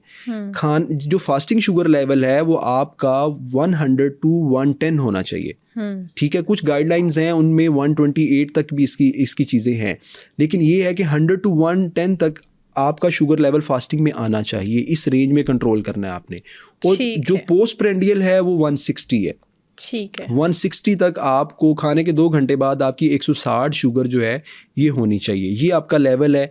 बहुत से लोग हैं ग्लूकोमीटर है लेकिन 200 शुगर भी आ रही है, और वो हमारे पास आते हैं, वो आके कहते हैं कि डॉक्टर साहब मेरी तो 200 ही रह रही, मेरा नालदम सा है, वो दी तो 500 हो जाती। अब बात ये है कि 500 शुगर या 250 शुगर या 300 शुगर दोनों की अनकंट्रोल्ड है, हो सकता है जो 500 शुगर वाला है वो हो 25 साल का बंदा, और आप हैं 300 शुगर के साथ, आप 60 साल के हैं, आपकी बॉडी का सिस्टम, इम्यूनिटी सिस्टम, आपकी बॉडी का सिस्टम उस 300 को ही उस बैडली रिस्पॉन्स दे और आपकी चीज़ें डैमेज हो जाएं। तो इसलिए आपने जब अनकंट्रोल होनी है, चाहे वो थोड़ा सा भी लेवल है, तो आपने चीज़ों को ज़रूर देखना है कि कोताही कहाँ हो रही है। आपकी डाइट में कोताही है, आपकी मेडिसिन में कोताही है, आप मेडिसिन को छोड़ रहे हैं, या आपकी मेडिसिन एडजस्ट होनी है, उसकी डोज बढ़ानी है, ये सारी चीज़ों पे आपने नज़र रखनी है। पहले मतलब जब भी आपको शुगर डायग्नोज होती है तो उसके बाद आपको फ़ौरन मेडिसिन पे रखा जाता है। अब उस मेडिसिन का आपकी बॉडी पे क्या इफ़ेक्ट होता है, लेकिन स्टिल अगर वो कंट्रोल नहीं है तो फिर आपको इंसुलिन पे लगा दिया जाता है कि अब आपने इंसुलिन लाजमी इंजेक्ट करनी है। तो इंसुलिन क्या बहुत नुकसानदेह चीज़ है आपकी बॉडी के लिए? ये आपने लाइक मेडिकली ये बड़ा इम्पोर्टेंट क्वेश्चन इसलिए है कि बहुत से लोग हमारी सोसाइटी के अंदर ये कहते हैं कि जब इंसुलिन एक दफ़ा लग गई तो ख़त्म नहीं होती, वो ख़त्म नहीं होती आपकी, और मैं जो है ये मुझे मौत के दहाने तक ले जाएगी, तो मैंने इंसुलिन नहीं लगानी। तो मेरे पास ऐसी एग्जांपल्स भी हैं, ऐसे पेशेंट भी हैं जिनको बारहा काउंसल किया गया, लेकिन उनकी क्योंकि ड्रग से कंट्रोल नहीं हो रही थी, वो इंसुलिन पे आई नहीं है, उनको मल्टी ऑर्गन फेलियर हुआ, चीज़ें ख़राब हुई और वो इस पेचीदगियों में चले गए।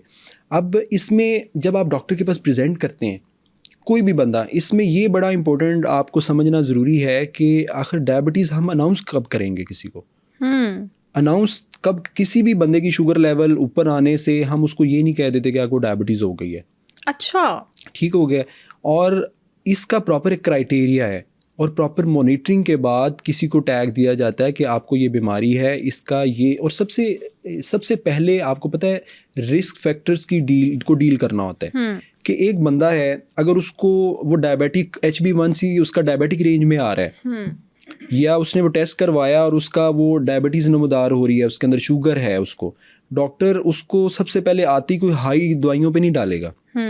डॉक्टर जो है उसको सबसे पहले उसकी पूरी एक हिस्ट्री लेगा। हिस्ट्री लेने के बाद अंदाज़ा होगा कि इस बंदे की लाइफस्टाइल क्या है, इसकी फूड हैबिट्स क्या हैं, इसका पेरेंट्स का स्टेटस क्या है। उसके बाद डिसाइड होगा सबसे पहली चीज़ जो पेशेंट का, अगर वो ओबीस है, यहाँ मैं ऐड करना चाहूँगा कि ओबीस का मतलब बहुत मॉर्बिड मोटा जो बंदा है, क्या वो है, तो उसके अंदर फिर हम लोग उसको सबसे पहले तो डाइट प्लान देते हैं। बिल्कुल ठीक है। डाइट प्लान अगर उसकी लाइफस्टाइल मॉडिफिकेशन देते हैं, अगर तो वो इजीली अचीव कर सकता है उसको, और साथ माइनर सब फर्स्ट स्टार्टिंग ड्रग्स जो होती हैं जिसको मेटफॉर्मिन है, सबको पता है जी, वो यूज़ होती है, तो वो देते हैं। उसका वो वेट लूज में भी हेल्प करती है। अच्छा, ये फर्स्ट स्टेप है। ऐसे नहीं होगा कि कोई भी डॉक्टर आप जाएंगे वो आपको कहेगा जी डायरेक्ट इंसुलिन ले ले, मास वाए कि टाइप 1 डायबिटीज़ ना हो। ओके, क्योंकि बहुत से चीज़ें क्लियर करना ज़रूरी है कि टाइप 1 डायबिटीज़ जो है, मैंने शुरू में जिस तरह एक्सप्लेन किया, उसके अंदर आपके बीटा सेल इंसुलिन नहीं बनाते, तो उसका इंसुलिन का जो हल है वो इंसुलिन ही है। ठीक, क्योंकि जो दवाइयाँ हैं उन्होंने क्या करना है, उन्होंने भी उसी लबलबे से इंसुलिन की प्रोडक्शन को बढ़ाना है ना। जब उसका रिजर्व ही नहीं है, वो सेल ही डेड ने, तो आप जितनी भी मेडिसिन देंगे वो इंसुलिन प्रोड्यूस नहीं होगी। तो टाइप 1 डायबिटीज़ जो है इसके अंदर इंसुलिन ही शुरू करवाई जाती है, इसके अंदर मेडिसिन का रोल नहीं है। तो जो टाइप 2 डायबिटीज़ है इसके अंदर हम रिस्क फैक्टर्स, जो इन्वायरमेंटल फैक्टर्स उसने गेन किए हुए हैं उसको डील करते हैं, और साथ उसको मेडिसिन पे स्टार्ट किया जाता है। फिर उसका पूरा एक रिकॉर्ड बनवाया जाता है, आया वो उस दवाई को रिस्पॉन्स दे रहा है कि नहीं दे रहा। और कुछ सबसे मतलब मैं कह लूँ अनफॉर्चुनेट बात सोसाइटी में ये है कि लोग मेडिसिन को कंप्लाई कर लेते हैं, लेकिन वो इन्वायरमेंटल फैक्टर्स जो उनके चीज़ें हैं उनको वो कंप्लाई नहीं करते। वो आप नेक्स्ट विजिट में आते हैं, महीने बाद फॉर एग्जांपल आए हैं, तो वो कहेंगे डॉक्टर साहब हम दवाई खा रहे हैं, लेकिन महीने में एक भी दफ़ा हमने ना वॉक नहीं की है, वॉक को मामूली नहीं बनाते, या जो वो उस चीज़ की इम्पोर्टेंस को नहीं समझ रहे कि अगर आपका 5 kg वेट लॉस हो जाता है तो इसका मतलब है कि आपने 1 साल अपनी जो दवाई की डोज खानी थी उसकी हाफ डोज खानी है।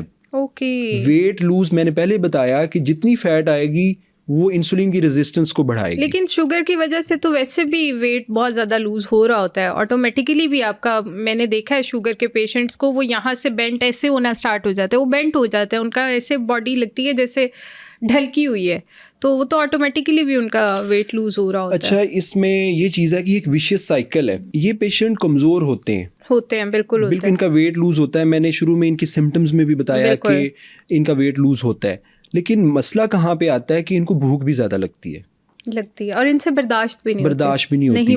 10 टाइम इनको खाना होता है। वो जो वेट लूज हो रहा है, फॉर एग्जांपल 2 किलो लूज हुआ है, तो जितनी भूख लग रही है वो 7 kg गेन भी हो रहा होता है। तो ओवरऑल आप नेट वेट निकालें तो 5 kg वो गेन कर रही हैं। तो मसला यहाँ है कि जो वेट लूज हो रहा है उसकी पीछे पैथोफिजियोलॉजी की और जो गेन हो रहा है उसकी वजह यह है कि उनको भूख बहुत ज़्यादा लग रही है।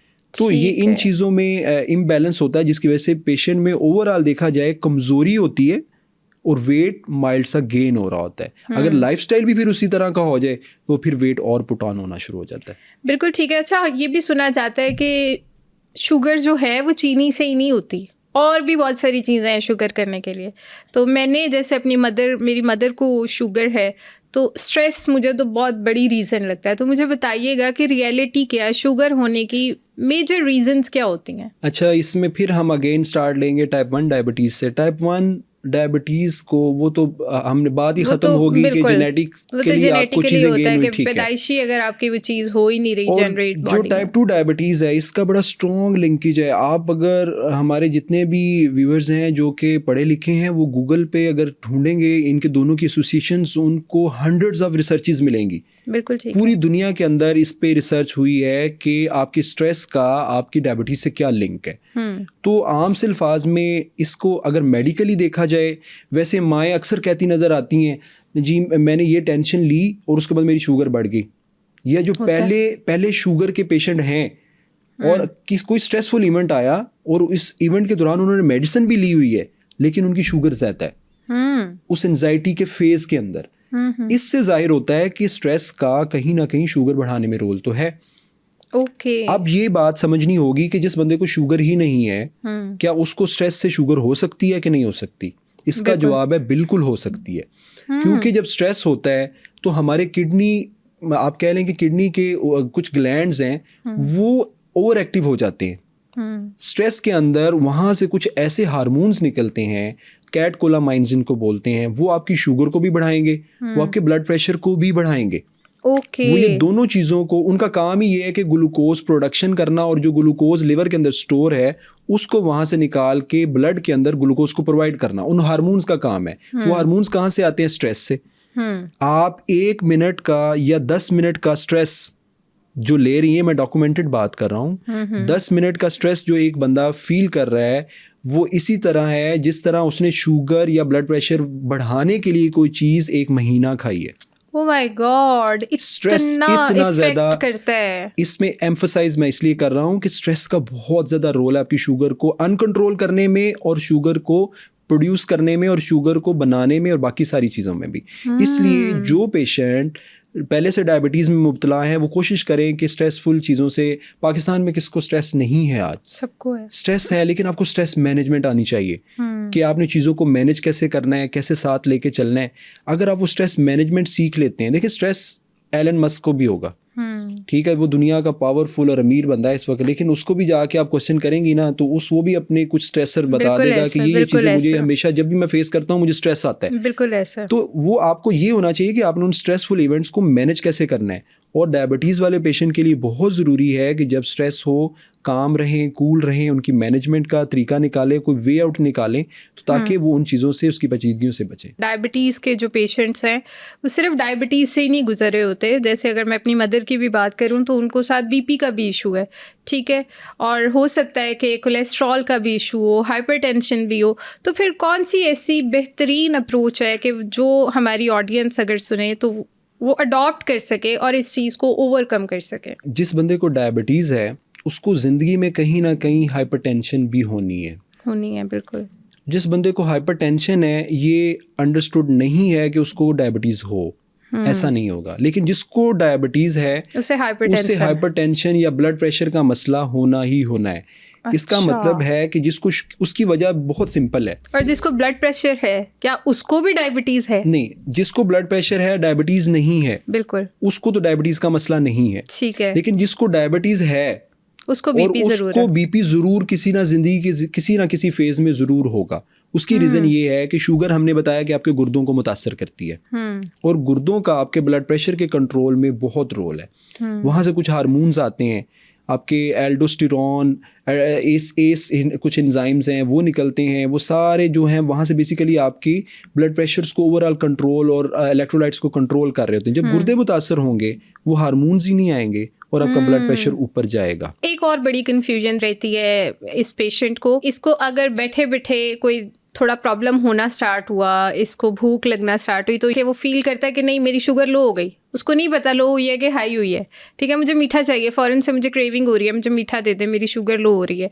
तो कैसे पता चलता है कि भाई ये शुगर लो हो गई है और इस टाइम पे आपकी शुगर हाई हो गई है, अगर उसके पास लेट्स से ग्लूकोमीटर नहीं है? याद रखिएगा कि जिनको शुगर बढ़ना इतना डेंजरस नहीं है जितना शुगर का कम होना है। बिल्कुल। क्योंकि शुगर बढ़ने से कुछ और कॉम्प्लिकेशंस हैं जो कि लॉन्ग टर्म में सामने आती हैं। कुछ शॉर्ट टर्म है डीके, जिस तरह हो गया हॉन्क, लेकिन ये है कि शुगर कम होने से आपकी ब्रेन इंजरी इरिवर्सिबल स्टार्ट हो जाती है। तो ये बड़ा ज़रूरी है कि इन पेशेंट को ये एजुकेशन दी जाए कि आपकी शुगर कम होने की क्या अलामात हैं, और आपको जब भी ये अलामात आएँ तो आपने अपने घर में एहतियाती तौर पे कौन सी चीज़ ऐसी रखनी है और उसको कैसे खाना है कि विद इन सेकेंड्स आपकी शुगर ऊपर आ जाए। तो ये बताना ज़रूरी है कि जब भी, और कुछ दवाइयाँ ऐसी हैं जो शुगर को कम करती हैं, ठीक है, उनके साइड इफ़ेक्ट्स हैं कि वो शुगर को कम करती हैं। जिस तरह ड्रग्स हैं, एक सल्फोनाइल यूरिएस, वो हमारी ड्रग्स होती हैं, ये शुगर कम करने के लिए इस्तेमाल की जाती हैं, लेकिन वो उनका एक साइड इफ़ेक्ट है कि वो शुगर को एक्सेसिव कम भी करती हैं। अच्छा। दूसरी इम्पोर्टेंट बात यह है कि जो लोग गुर्दों के मरीज़ होते हैं, साथ शुगर है साथ गुर्दों का मसला है, उनमें बार बार शुगर कम होती है। उसकी रीज़न मल्टीपल रीज़न है कि इंसुलिन बॉडी के अंदर स्टे ज़्यादा करती है। अब ये है कि जब भी शुगर कम होगी, आप देखें कि जब आप मुझे बताएं कि जब आप हाइपोग्लाइसीमिक होती हैं, खाना ना खाया, तो आप क्या फील करती हैं? दिल बैठा बैठा जा रहा होगा, आपको फील हो रहा होगा कि बहुत भूख लग रही है, आप डिजीनेस है, आप उठ के चल नहीं पा रहे, या कुछ इस तरह की सिम्टम्स होती होंगी। यही मैंने कहना था, this is what you feel. ये ऐसा नहीं है, कुछ जो भी बुक्स में लिखा हुआ है कि what you feel, medical science यही है। ये होगा कि dizziness is the first symptom. आपको ऐसे फील होगा कि मुझे ऐसे चक्कर आ रहे हैं और लो एनर्जी फील होगी, और सोने को दिल करेगा, नींद आ रही है, लेटे हैं तो लेटे सर दर्द शुरू हो जाएगा।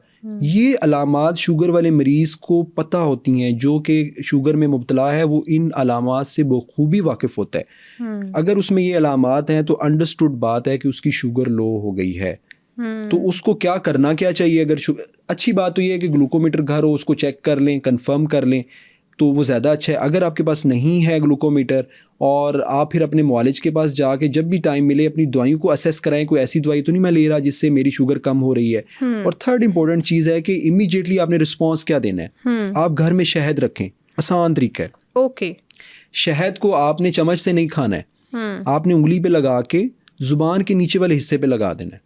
अच्छा। उससे होगा क्या, क्योंकि वहाँ पे हमारी वेल परफ्यूज्ड वेन है, ठीक है, वो उन वेन से जब वो शहद अब्जॉर्ब होगा डायरेक्ट वो आपकी ब्लड सर्कुलेशन में ऐड हो जाएगा।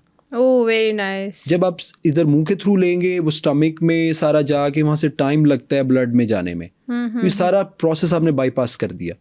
आपने शहद का लिया और उसको जुबान के नीचे लगा दिया, वहाँ ही वेन अब्जॉर्ब हुआ वेन्स में, और वो आपकी ब्लड सर्कुलेशन में ऐड हो गया। ओके। तो ये फौरी तौर पे क्या होगा, आपका शुगर लेवल ऊपर आएगा। पेशेंट कॉन्शियस नहीं है। आप रात के 4 बजे आपको पता चला है जी मैं नीचे वॉशरूम आया हूँ, मेरे कोई भी आपका रिलेटिव हो सकता है जी, वो बेहोश पड़े हुए हैं, शुगर के मरीज हैं, बिल्कुल, तो इमीडिएट रिस्पॉन्स जो पहला काम आपने करना है वो उनकी शुगर लेवल चेक करनी है। अच्छा। उनको हाइपोग्लाइसीमिया हो सकता है कि उसकी वजह से वो कोमा, ये शॉर्ट कोमा होता है कि बंदा डिजीनेस के बाद आहिस्ता आहिस्ता बिल्कुल नींद में चला जाता है। आप उनको शुगर दें, विद इन 2-3 मिनट्स वो उठ के बैठ जाएंगी, क्योंकि उनका शुगर लेवल पूरा हो गया। लेकिन ये है कि शुगर चेक करना ज़रूरी है, उसकी दूसरी कॉजेज़ रूल आउट करना ज़रूरी है। लेकिन शुगर वाले मरीज़ में ये कॉमन होता है। हमारे पास पेशेंट आते हैं जो इसी तरह एकदम गनूदगी में चले जाते हैं, वो एमरजेंसी में प्रेजेंट करते हैं। अगर ये सारी चीज़ें वो लोग अवेयर हों तो वो ये घर में एक शहद की चुटकी लगाएं और वो शायद हमारे तक भी ना आए। बिल्कुल ऐसे, तो बिल्कुल ये ऐसे। यहाँ बैठने का यही मकसद है कि हाँ हमारे पास ज़रूर आए, लेकिन ये है कि जो फासला उन्होंने घर से हमारे तक तय किया 35 मिनट 40 मिनट 1 आवर, उसमें जो लो शुगर की वजह से उसके ब्रेन सेल की या बाकी सेल्स की डेथ होनी है या उन्होंने इंजर्ड होना है, उससे भी बचा जा सकता है। और मैंने अपनी ज़िंदगी में जितने भी हाइपोग्लाइसीमिया की वजह से ब्रेन इंजरी के पेशेंट देखे हैं, हमारे पास पेशेंट आया था वो ओल्ड एज में थी, उनको हाइपोग्लाइसीमिया हुआ, उनकी शुगर लेवल जो उन्होंने सुबह देखा आके, उनकी ग्रैंड मदर थी तो उन्होंने सुबह जब देखा तो वो 25-30 की रेंज में उनकी शुगर लेवल थी। वो उठा के हमारे पास ले आए, हमने उनकी शुगर लेवल पूरी कर दी, लेकिन वो पूरी करने तक वो पूरी रात भी गुजर चुकी थी और उस अरसे के अंदर उनके ब्रेन की परमानेंट सेल इंजरी हुई और ब्रेन डेथ हुई उनकी। उसके बाद उसको रिकवर नहीं कर पाई। आप समझ रही हैं कि ये इतनी डेडली चीज़ है। तो सेकंड नंबर पे 25% डेक्सट्रोज वाटर के एम्प्यूल मिलते हैं, वो आप लेके शुगर वाले मरीज़ के हर किसी की फ्रिज में वो होने चाहिए। ठीक है। वो बेसिकली हमारे पास भी जब पेशेंट आता है तो हम भी इमीडिएट रिस्पांस में उसको ये या पिला देते हैं या उसको आईवी के थ्रू लगाया जाता है। अगर घर में पड़ा है तो उसको सिंपल खोल के 25% वाला एम्प्यूल होता है, 20 ml का आता है, वो पेशेंट को पिलाया भी जा सकता है डायरेक्ट अगर वो पीने की हालत में है। तो ये मतलब अगर किसी को कोई बीपी का इशू है या वो किसी और प्रॉब्लम से गुजर है तब भी उसको और तो कोई साइड इफेक्ट नहीं होता? नहीं, इसका कोई साइड इफेक्ट नहीं है। ये 25% ग्लूकोज डेक्सट्रोज वाटर जो है ये ग्लूकोज है। ठीक है। इसने सिंपल इतना ही काम करना है, ये फास्ट एक्टिंग है कि बॉडी में जाके फौरी तौर पे शुगर लेवल को ऊपर करना है। ठीक है। तो ये एक अंदाज़ा रखें कि एक एम्प्यूल जो 20 ml का होगा वो 20 ही शुगर बढ़ाएगा। ये नहीं है कि अगर किसी की शुगर 20 है तो आप उसको एक एम्प्यूल दे दें। आप उसको कम से कम अगर 20 है तो उसको 4 एम्प्यूल देंगे, 5 एम्प्यूल देंगे कि 100 से ऊपर उसकी शुगर चली जाए। और मीनवाइल मैं ये नहीं कह रहा कि ये देने के बाद आप उसको घर में ही रख लें, उसको डॉक्टर पे लेकर आएं, लेकिन फौरी तौर पे कर लें ताकि आपका जो आपकी जो इरिवर्सिबल इंजरीज हैं आप उनसे बच जाएं, या कोई और चीज़ है आप उससे बचा जा सकते। ये सब कुछ घर में करने के बाद या रास्ते में करने के बाद, ताकि आपके पास इमरजेंसी किट पड़ी उसमें चीज़ें थी आपने दे दी, अब आप डॉक्टर के पास आए हैं जी घर में शुगर चेक की थी 20 थी, डॉक्टर साहब हमने शहद भी दे दिया, ये भी दे दिया। आप जब आप हॉस्पिटल पहुँचेंगे ना तो इंशाल्लाह जब शुगर चेक करेंगे ना तो वो 100 से ऊपर होगी। तो डॉक्टर ऑब्जर्व करेगा, अगर कोई और मसला है उसको रूल आउट करेगा, उसके बाद आपको छुट्टी दे देगा। अगर आपने ये नहीं किया होगा आप पहुंचेंगे, डॉक्टर भी वही काम करेगा जो आपने घर में करना था। और उसके बाद हो सकता है कि जो ये टाइम ड्यूरेशन है इसमें कोई इंजरी होगी और वो पेशेंट परमानेंट इंजरी में जा सकता है। तो ये इमीडिएट रिस्पॉन्स बहुत ज़रूरी है। ब्रेन में क्या क्या इफेक्ट हो सकता है इसके बाद? इसके बेसिकली देखें, ग्लूकोज इज़ अ फूड। आपके हमारी बॉडी के अंदर जितने भी सेल्स हैं उन्होंने ग्लूकोज को ही एब्जॉर्ब करके, वो उनकी फूड है। हम जितनी भी डाइट ले रहे हैं, चाहे वो लिपिड है, चाहे फैट है, ग्लूकोज है, बॉडी में अल्टीमेटली वो जब कन्वर्ट होती है तो वो ग्लूकोज जो होती है वही फूड है हर सेल की। तो जब ग्लूकोज लेवल कम होने, हाइपोग्लाइसीमिया जिसको हम बोलते हैं, तो ब्रेन सेल्स जो हैं, अच्छा इससे मैं एक और चीज़ की तरफ आपको लेके जाता हूँ। बेसिकली हाइपोग्लाइसीमिया से ब्रेन सेल्स की इंजरी होना शुरू हो जानी है। ठीक है। और जब उसको ग्लूकोज नहीं मिलनी तो स्वेल होते हैं सेल, पहले ब्रेन एडिमा जिसको बोलते हैं वो हो जाता है। और सबसे इम्पोर्टेंट चीज़ जो हम बार बार डिस्कस कर रहे हैं कि इरिवर्सिबल जिसको इररिपेरेबल, ये चीज़ एक चीज़ होती है इंजरी हुई आपने इलाज किया वो ठीक होगी, ये ऐसी इंजरी होती है ख़ास ड्यूरेशन के बाद ये वापस नहीं आती है। अगर हाइपोग्लाइसीमिया की वजह से इंजरी हुई है तो वो वापस नहीं आएगी। ओह माय गॉड। फिर हम दूसरी तरफ अगर चले जाएं तो हाइपरग्लाइसीमिया, अगर किसी बंदे की घर में शुगर 250 से ऊपर है, ये उन सब लोगों को बता रहा हूँ जो अपने पेरेंट्स को, ग्रैंड पेरेंट्स को या बाकी अपने किसी भी पेशेंट को अटेंड करते हैं एज अ अटेंडेंट, घर में देख रहे होते हैं। अगर आपका डायबिटिक पेशेंट जिसकी शुगर नॉर्मल रूटीन से हट के ज़रा 250 से ऊपर आ गई है, 250 से ऊपर चली गई है, साथ पेशेंट आपको थोड़ा सा ड्राउजी भी लग रहा है। ड्राउजी से मुराद ये है कि वो स्लर्ड स्पीच हो सकती है, वो बात सही नहीं कर रहा, या उसको गुनूदगी में है, या उसको जो है टाइम स्पेस की समझ नहीं आ रही, पर्सन की समझ नहीं आ रही। तो ऐसे पेशेंट को आपने हॉस्पिटल लाने में देर नहीं करनी। अच्छा, ये शुगर की वो पेचीदगी है जिसका हमें अक्सर डॉक्टरों को इमरजेंसीज में सामना करना पड़ता है। इसको हम बोलते हैं डायबिटिक कीटोएसिडोसिस या फिर HHS, हॉन्क भी इसका पुराना नाम है। ये दो ऐसी बीमारियां हैं जिसमें अब देखें, जब आप ब्रेन, इंसुलिन नहीं है आपकी बॉडी के अंदर, सबसे वाइटल आर्गन कौन है? ब्रेन। उसको अगर ग्लूकोज नहीं मिलेगी ना, ये आप कह लें कि हेड क्वार्टर है पूरी बॉडी का, उसने तो अरेंज करना ही करना, वो IMF है। तो उसने किसी ना किसी सूरत हाल में अपनी एनर्जी लेवल का मैनेजमेंट करनी है। अब ग्लूकोज नहीं मिली है, उसने दूसरा रास्ता एक अपनाना है, वो कुछ और कीटोन्स बनाना शुरू कर देते हैं। कीटोन्स जब बनते हैं, वो ब्रेन को एनर्जी तो मिल जाती है, लेकिन कीटोन्स बॉडी के दूसरे ऑर्गन्स के लिए डैमेज का बाइस बनते हैं। जब कीटोन आ जाते हैं तो इस बीमारी को हम बोलते हैं डायबिटिक कीटोएसिडोसिस। और दुनिया के अंदर बहुत से लोग जो हैं वो डीके के साथ उनकी डेथ्स होती हैं। ये हाइपरग्लाइसीमिया और फिर कोमा, और इन कॉम्प्लिकेशन से बचने के लिए ज़रूरी है कि जब भी शुगर 250 से ऊपर जाए और पेशेंट कोई गनुदगी में जा रहा है तो उनको फौरी डॉक्टर के पास लेके आएँ। इन पेशेंट्स को हम 3 से 5 दिन के लिए एडमिट करते हैं। इनका पूरा एक प्रोटोकॉल होता है कि इनके इंसुलिन्स के कुछ पंप्स चलते हैं, बाकी दवाइयाँ चलती हैं, जिससे ये पेशेंट वापस रिवर्सिबल चीज़ों की तरफ आ जाते हैं। मुझे ये बताइएगा कि अब जैसे आपने बात की कि शुगर इनटेक भी बहुत ज़रूरी है और एक्सेसिव टेक भी ख़तरनाक है, ठीक है, ये हम यूथ को मैसेज देंगे, क्योंकि आजकल की जितनी भी यंगस्टर्स लेडीज़ हैं, जेंट्स भी करते होंगे लेकिन लेडीज़ थोड़ी सी ज़्यादा करती हैं, डाइट कॉन्शियस होती हैं। जी हम इंटरमिटेंट फास्टिंग कर रही हैं, हम फास्टिंग कर रही हैं, हम ये डाइट में लेंगे, ये डाइट में नहीं लेंगे। चीनी पे बहुत सारी हमारी बॉलीवुड एक्ट्रेस भी कहती हैं कि भाई चीनी पे तो आप वैसे ही क्रॉस लगा दें, चीनी तो हमने लेनी ही नहीं है अपनी ज़िंदगी में, चीनी का तो बस सोचे भी ना। तो कितने ड्यूरेशन तक अगर हम शुगर नहीं लें तो वो हमारी बॉडी को ख़तरा पहुंचा सकती है? मेडिकली हर चीज़ का एविडेंस मौजूद है। जिस तरह HbA1c की हम बात करते हैं, हम स्टार्ट यहाँ से मैं आपको गाइड करता हूँ कि HbA1c, जब हम प्री डायबिटिक एक टर्म है जो आम पब्लिक में, यूथ में बड़ी कॉमन है, जी मैं प्री डायबिटिक हो गया, हालांकि उनको पता नहीं होता इसका मतलब क्या है। प्री डायबिटिक का मतलब ये है कि आपने अपने साथ इतनी मतलब अपने इन्वायरमेंट की जो चीज़ें हैं उनको कंट्रोल नहीं किया, डाइट को कंट्रोल नहीं किया, सेडेंटरी लाइफस्टाइल रखा, उसके बाद आप एक ऐसे फेज़ में एंटर हो गए हैं जिसके बाद आपका BMI बढ़ गया। BMI बढ़ने से आप उस HbA1c आपका जो है वो प्री डायबिटिक रेंज में एंटर हो गया है। प्री डायबिटिक का नाम से जाहिर है, ये मतलब है कि अभी आपको डायबिटीज़ नहीं है, लेकिन आपको डायबिटीज़ हो सकती है। अब आप, ये वो फेज़ है जिसमें आपने एहतियात करनी है। अब उसकी रेंज क्या है? उसकी रेंज है HbA1c अगर कोई बंदा करवाता है तो उसकी सिंपल सी बात है कि 5.4 से लेकर 5.7 से लेकर 6.4 तक, ये इसकी एक नॉर्मल रेंज है। ये प्री डायबिटिक की रेंज है। इससे नीचे जो होगा पेशेंट वो नॉर्मल होगा, जो इससे ऊपर बढ़ेगा वो डायबिटीज़ में जाएगा। अगर कोई पेशेंट इस रेंज के अंदर आ गया है तो उसको अपनी सारी ये चीज़ें मॉडिफाई करके वापस रिवर्ट होना है। सेकंड, आपका जो क्वेश्चन है कि शुगर की कितनी मिकदार लेनी चाहिए, कितनी मिकदार जो है किस हद तक हम लेंगे तो बॉडी में शुगर ख़त्म हो जाएगी। आप ये देखें कि जब फॉर एग्ज़ाम्पल मैंने 1000 कैलोरीज़ ली हैं, उसके अंदर 300 कैलोरीज़ जो हैं वो ग्लूकोज है। अगर मेरी बॉडी को 100 कैलोरीज़ की ज़रूरत है, बाकी 200 कैलोरीज़ मेरे अंदर एक स्टोर हाउस है, मेरा लिवर, वहाँ जाके ये ग्लाइकोजन की फॉर्म में ग्लूकोज कन्वर्ट होगा ग्लाइकोजन में, और ये वहाँ जाके स्टोर हो जाएगी।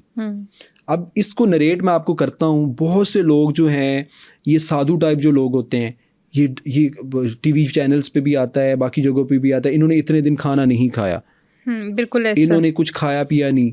तो इसकी एग्जांपल दे के आपको बताता हूँ कि जब आप 1 दिन की फास्टिंग करते हैं तो आपकी बॉडी में क्या होता है, जब आप 3 दिन की फास्टिंग करते हैं तो क्या होता है, 7 दिन की करते हैं तो क्या होता है। जब आप सिंगल डे 24 आवर्स के अंदर, 24 आवर्स मैं बोलता हूँ, जब आपने ग्लूकोज नहीं ली इनटेक, मैंने खाना नहीं खाया 24 घंटों से, अब बॉडी ने तो ग्लूकोज लेनी है, उसके बगैर तो नहीं रह सकते। Body, the brain will give message to your liver कि भाई जितनी भी स्टोर वो तुमने ग्लूकोज रखी हुई है वो बुरे वक्त के लिए, वो अब निकाल लो। वो उसके पास 200 कैलोरी का है फॉर एग्जांपल, वो सारी ग्लूकोज ब्लड में आएगी, वो ब्लड में यूज़ होगी। जो ब्लड में यूज़ होने के बाद जब वो भी ख़त्म हो जाएगी, फिर क्या होगा? फिर ब्रेन, तो मैंने आपको कहा कि ब्रेन ने तो पावर हाउस है, उसने मैसेज देना है कि भाई और ग्लूकोज चाहिए। फिर क्या होगा? आपकी बॉडी के अंदर जो लिपिड्स हैं वो डिसॉल्व होना शुरू होंगे। वो लिपिड्स जो है अल्टीमेटली वो ग्लूकोज में कन्वर्ट होके वो भी आपको ग्लूकोज ही देंगे। जब वो रिजर्व ख़त्म होगा तो ये लिपिड्स के बाद आपको पता है कि आखिरी 7 डेज़ के बाद आपकी जो प्रोटीन्स है, मसल मास, ये पिघलना शुरू हो जाते हैं। अब बात आते हैं एक्ट्रेस की तरफ कि वो क्या करती हैं। अब ये कहना बिल्कुल गलत है कि आप चीनी को बिल्कुल ज़िंदगी से निकाल दें। अल्लाह ताला ने अगर एक ज़िंदगी का मज़ा दिया है तो उसको इंसान को लेना चाहिए। अगर जिस बंदे को डायबिटीज़ नहीं है वो एक ख़ास मिकदार में चीनी को अपना मामूल बना सकता है। दूसरी इंपॉर्टेंट बात, बहुत बड़ी मिथ है कि चीनी खाने से शुगर हो जाती है। ऐसा बिल्कुल नहीं है कि चीनी खाने से शुगर हो जाती है। जिस बंदे को शुगर है उसमें तो ऑब्वियसली आपकी शुगर का, ग्लूकोज का रोल है कि आप किसी भी फॉर्म में ले रहे हैं उसकी शुगर लेवल को बढ़ाएगा। लेकिन एक बंदा अगर प्री डायबिटिक हो गया है उसको भी हम रिस्ट्रिक्ट करते हैं कि आप ऐसी चीज़ें ना लें, अपना वेट लूज़ करें, चीनी को कम इस्तेमाल करें। लेकिन जो बंदा है ही 10-15 साल का, वो टीवी चैनल पे उठता है, सुबह कोई चीज़ देखता है, भाई चीनी नहीं खानी मैंने कल से, इसके पीछे प्रॉपर एक एजुकेशन होनी चाहिए। अगर नहीं खानी तो उसका प्रॉपर कोई उसकी बॉडी केमिस्ट्री या किसके मुताबिक क्यों मना कर रहे हैं आप उसको, किसी रीज़न की वजह से मना कर रहे हैं। हाँ, अगर आप ये कहें कि चीनी ना खाने से उसकी डायबिटीज़ उसको नहीं होगी, ऐसा भी नहीं है। ऐसा भी नहीं है कि चीनी खाने से हो जाएगी, ऐसा भी नहीं है कि चीनी ना खाने से नहीं होगी। अब जिस बंदे के जेनेटिक फैक्टर्स हैं कि उसने अपने पेरेंट्स से वो ली है चीज़, वो चीनी 100 दफ़ा ना खाए लेकिन उसके पैंक्रियाज जो है वो काम नहीं कर रहा तो उसको शुगर तो होगी। क्या इस चीज़ को रिवर्स किया जा सकता है? मतलब अगर एक दफ़ा हो गई है शुगर तो उसके बाद ये रिवर्स? इसमें ये वो कॉमन सवाल है जो कि मेरी मदर भी मेरे से अक्सर पूछती हैं कि क्योंकि एक आम बंदा जो है उसको पूरी ज़िंदगी, जब वो क्योंकि डिप्रेस होता है अपनी बीमारी के बारे में ना, तो वो डॉक्टर के पास जाके यही पूछता है, डॉक्टर साहब कोई ऐसी दवाई है जिससे ये बिल्कुल ख़त्म हो जाए। तो हम उन लोगों को ये सवाल का जवाब ये देते हैं कि बेसिकली ये सिंड्रोम है। एक सिंड्रोम ये होता है कि जिसमें मल्टीपल ऑर्गन इन्वॉल्व होके एक बीमारी कॉज कर रहे होते हैं। तो ये सिंड्रोम है, इसको कंट्रोल किया जा सकता है, इसको ख़त्म नहीं किया जा सकता। उसकी रीज़न ये है कि जब आपके लबलबे के सेल ही वेड ऑफ हो गए, ख़त्म हो गए, तो उनसे आप दोबारा इंसुलिन कैसे बनवाएंगे?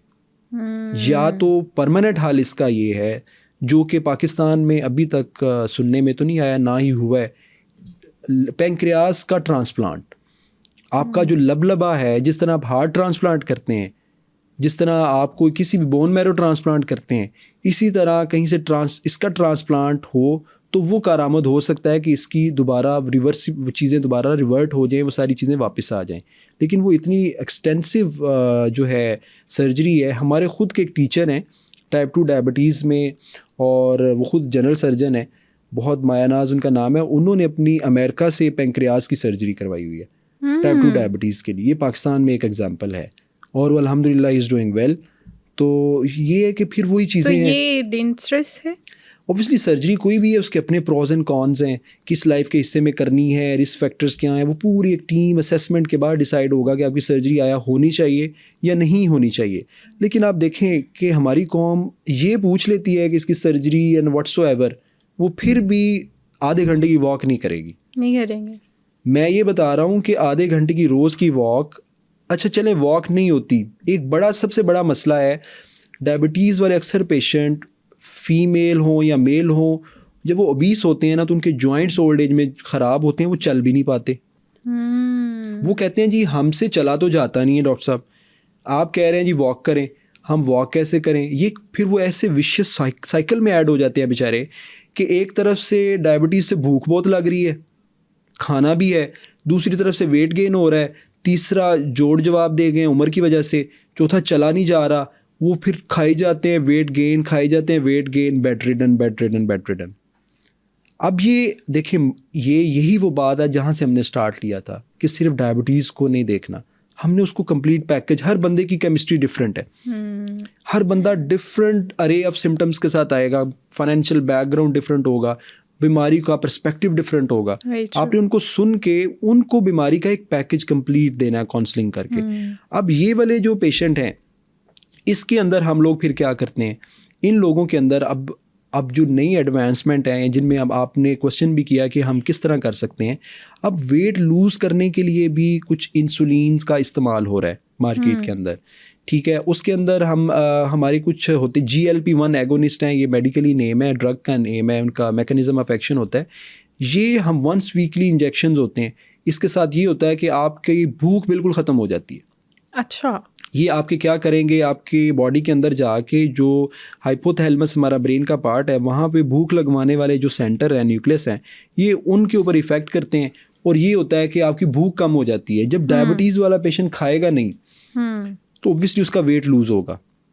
तो इसका FDA ने, ये प्रॉपर FDA से अप्रूव ड्रग है जिसको हम हमारे पाकिस्तान के अंदर भी बहुत से पेशेंट इस्तेमाल कर रहे हैं और उनको खातिर खा इसका फ़ायदा भी हो रहा है। तो अगर कोई पेशेंट ऐसा है जिसको लगता है कि मेरी मल्टीपल कोशिशों के बावजूद मेरा वेट लूज़ नहीं हो रहा, या मेरी ड्रग की कंप्लाइंस ऐसी है, या मेरे से चला नहीं जाता, तो उन लोगों को चाहिए कि अपनी इस तरह की कोई डॉक्टर के साथ मशवरा करके अपनी इस तरह चीज़ें प्लान करें कि जिससे उनका वेट लूज़ मेडिकली ड्रग से भी हो सकता है। डायबिटीज़ तो हो जाती है, लेकिन इसकी रेशो इतनी ज़्यादा क्यों है हमारी सोसाइटी के अंदर? डायबिटीज़ और ब्लड प्रेशर, ये दो ऐसी चीज़ें हैं जो आपको, अगर एक घर में 6 लोग हैं ना, तो कोई 3 से 4 लोग तो इन चीज़ों में आपको मुब्तला मिलते ही मिलते हैं। तो ये रेशो इतनी ज़्यादा बढ़ क्यों गई है? हम बच कैसे सकते हैं इससे? 463 million population of the world has suffered in diabetes. तो ये एक बहुत बड़ी एक तादाद है जो कि पूरी दुनिया, इससे सिर्फ पाकिस्तान ही मुब्तला नहीं है। और ये WHO वर्ल्ड हेल्थ ऑर्गेनाइजेशन जो है, ये उसके सर्वेज़ हैं और वो कहते हैं कि 2045 तक, ये आप कह लें कि 20 साल का अरसा है, 20-21 साल का अरसा है, इसके अंदर ये 463 से 783 मिलियन पॉपुलेशन जो है दुनिया की, इसमें कन्वर्ट हो जाएगी डायबिटीज़ में। और every 8th person in the world, वो पॉपुलेशन का जो बंदा, हर 8वां बंदा दुनिया का वो डायबिटीज़ के साथ मुब्तला होगा। ये इतनी बड़ी बीमारी बन जाएगी। तो अब आपके सवाल की तरफ आता हूँ कि इससे बचा कैसे जा सकता है। बड़ा ही आसान है। टाइप 1 डायबिटीज़ तो उसमें आपको पता है कि जेनेटिकली चीज़ें हैं। अब टाइप 2 डायबिटीज़ 90% आपकी खुद साख्ता है। आपने अगर डायबिटीज़ आपके लाइफस्टाइल से हो रही है, आप जंक फूड खा रहे हैं, आप अपने वेट पे नज़र नहीं रख रहे हैं, आप जो मिलता है उसको खा रहे हैं, कैलोरीज़ का पता नहीं है कि कितनी आपको पता होना चाहिए कि मेरी कितनी रिक्वायरमेंट है, मेरी बर्न कहाँ हो रही है कैलोरीज़, उसको बैलेंस डाइट कैसे लेनी है, अगर मैंने खाया तो मैंने वॉक को मामूल बनाना है, वेट पुट ऑन नहीं होने देना। ये स्ट्रेस का बहुत इंपॉर्टेंट इशू है जो हमने डिस्कस किया। स्ट्रेस का एलिमेंट है, जेनेटिक टेस्टिंग है, ये सारी चीज़ें करके अर्ली डिटेक्शन है, दवाई अगर मिल गई है तो उसकी कंप्लाइंस है, और रोका कैसे जा सके, ये सारी चीज़ें जो हमने पहले डिस्कस की हैं, ये सारी अगर होती हैं, एक बंदा जो थिन एंड लीन है उसमें 99% चांस होता है कि अगर इन्वायरमेंटल फैक्टर से, सबसे बड़ी कॉज इसकी ओबेसिटी है, मोटापापन, तो उसमें अगर वो इस चीज़ को कंट्रोल कर लेता है तो वो शुगर को ओवरकम कर लेगा, अगर उसका जेनेटिक फैक्टर ना हुआ तो। अब ये बात बताना बहुत ज़रूरी है। हमारे पास बहुत से लोग आते हैं और उनकी हाइट होती है 7'2" और 6'2", और वो कहते हैं जी हमारा वेट इतना है, हम तो मोटे हो गए हैं। कुछ लोग हमारे पास आते हैं, उनकी हाइट होती है 5'4", और वो अपना वेट बताते हैं, वो कहते हैं तो हम लीन लग रहे हैं। तो इस सारी चीज़ों में देखना होगा कि मोटा किसको कहा जाए। अब ये नहीं है कि जो बज़ाहिर आपको थोड़ा सा चबी नज़र आ रहा है वो मोटा है, जो आपको थोड़ा सा लीन नज़र आ रहा है वो, उसका हो सकता है कि उसकी बेली पे फ़ैट हो, और फ़ैट तो एक्यूमुलेट होती है जिसने अपना काम करना है। अब मसला ये है कि एक BMI, बॉडी मास इंडेक्स, एक सिंपल सा फार्मूला है ऑडियंस के लिए। इसको आप अगर गूगल करेंगे तो गूगल तो इसका प्रॉपर कैलकुलेटर भी आपको दे देगा, आपने जो जो चीज़ें इसमें डालनी है। तो अगर आप सिंपल इसको निकालना चाहते हैं, आपने क्या करना है, आपकी जो हाइट है उसको मीटर स्क्वायर में और वेट को किलोग्राम में, ये दो चीज़ें आपके पास होनी चाहिए। हर बंदे को पता होती हैं। अपने वेट किलोग्राम में जितना है उसको डिवाइड करें अपनी हाइट मीटर स्क्वायर के साथ, ठीक है। जो वैल्यू आती है जो वो आपका BMI है, ठीक है। BMI 25 तक ठीक है, 20 से 25 तक ठीक है। अगर वो आपका 27 भी है, आप टाइप 1 डायबिटीज़ में आ गए, उसमें टाइप 1 ओबेसिटी में आ गए। 25 से 30 उसका टाइप 1 ओबेसिटी है, 30 से 35 टाइप 2 है, 35 से 40 टाइप 3 है, 40 से अबव मोरबिड ओबेसिटी है। ग्लूकोमीटर किसी का भी इस्तेमाल कर लेते हैं, तो क्या ये कर लेना चाहिए? इससे तो कोई वो खतरा नहीं होता कि एक जर्म जो है वो किसी दूसरे में ट्रांसफर हो सकता है या कोई प्रॉब्लम हो सकता है? इसमें जो समझने की बात है वो ये है कि ग्लूकोमीटर जो एज सच मशीन है वो इस्तेमाल हो सकती है, ठीक है, लेकिन उसके साथ जो लेंसेट या जो आम जुबान में आप प्रिकर या सुई कह लें जिसके ज़रिए आप ब्लड निकालते हैं, वो किसी दूसरे पेशेंट का आप इस्तेमाल नहीं कर सकते। ठीक है। अगर किसी पेशेंट ने अपनी शुगर लेवल चेक की है, वो 250 260 व्हाटसोएवर आई है, आप खुद देखें कि उस जो नीडल है उसके नैनो मीटर्स पे आप जाके भी अगर उसको जूम करके माइक्रोस्कोप में देखें, वहाँ ब्लड लगा होता है। वही नीडल आप दूसरे पेशेंट को प्रिक करेंगे तो रिजल्ट पे तो इफेक्ट आएगा। तो खुदारा ये नहीं करना आप लोगों ने कि किसी की भी प्रिकर या लेंसेट लेके आपने वो सेम, यही कानून है जिस तरह हम नीडल्स के बारे में, सिरिंजेस के बारे में कहते हैं कि एक दफ़ा यूज़, सेकंड टाइम उसको यूज़ नहीं करना। तो एक पेशेंट अपने साथ वो अपना लेंसेट यूज़ कर सकता है, लेकिन उसी लेंसेट के साथ कोई और पेशेंट वो सुई इस्तेमाल करते हुए अपनी शुगर चेक नहीं कर सकता। उसके लिए सुई नहीं होनी चाहिए। ग्लूकोमीटर हम इस्तेमाल कर सकते हैं चाहे वो किसी भी पेशेंट का हो। आपकी लाइफ में आपने तो खासे पेशेंट्स डील किया हुआ है, most weird case of diabetic बताइएगा। एक पेशेंट हमारे पास आया और वो he was on the wheel chair, तो साथ उसके यूरिन बैग जो होता है वो फोली पास थी, यूरिन बैग लगा हुआ था। तो उसकी मदर थी उसके साथ, तो उसके फादर भी नहीं थे। तो जब वो हमारे तक पहुंचा तो हिस्ट्री ली गई कि क्या इश्यूज़ हैं, तो उन्होंने हमें एक्सप्लेन किया कि हम अपने डायलिसिस के लिए आए। तो ये सिंपल सा एक उनका क्वेश्चन था कि हम हमारे डायलिसिस का टाइम है तो हमने आज डायलिसिस कराना है। तो that guy was about 16 year old. Oh my God. तो जब 16 साल का बच्चा डायलिसिस पे आया तो उनसे जब हिस्ट्री ली गई कि आप लोग कब से डायलिसिस पे हैं, तो वो सारा बताने के बाद जब मज़ीद थोड़ा उन्हें कुरेदा गया तो पता चला कि उनको डायबिटीज़ है, टाइप 1 डायबिटीज़ है। तो टाइप 1 जो डायबिटीज़ है उससे फिर थोड़ा और मज़ीद उनसे पूछा तो पता चला कि वो एंड तक जब जो अलामतें आई उनके पास वो गुर्दों के फेल की शक्ल में आई हैं।